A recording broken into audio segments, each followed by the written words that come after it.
সম্মানিত মন্ত্রী প্রদত্ত তথ্য অনুসারে বাংলাদেশে সরকারি চাকরিজীবী কর্মকর্তা এবং কর্মচারীর সংখ্যা হচ্ছে 14,50,891টি।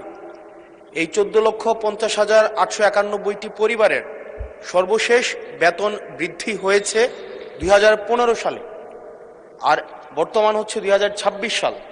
গত 11 বছরে কোনো বেতন বৃদ্ধি হয়নি, অথচ এই 11 বছরে মুদ্রাস্ফীতি 55 থেকে 65% পর্যন্ত বৃদ্ধি হয়েছে।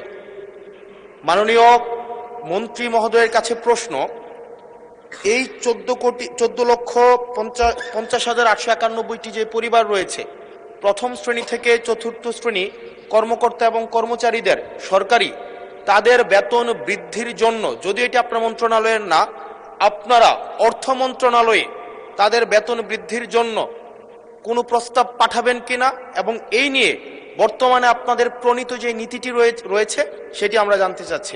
ধন্যবাদ। মাননীয় মন্ত্রী। মাননীয় স্পিকার, ইতিমধ্যেই পে কমিশন গঠিত হয়েছে আমরা জানি। তো বিষয়টি অর্থ মন্ত্রণালয়ের আওতাধীন, আর এই বিষয়ে যদি পৃথক নোটিশ দেওয়া হয় তাহলে এই বিষয়ে বিস্তারিত মহান জাতীয় সংসদে মাননীয় সদস্যের উত্তরের জন্য উপস্থাপন করা হবে। মাননীয় স্পিকার, ধন্যবাদ।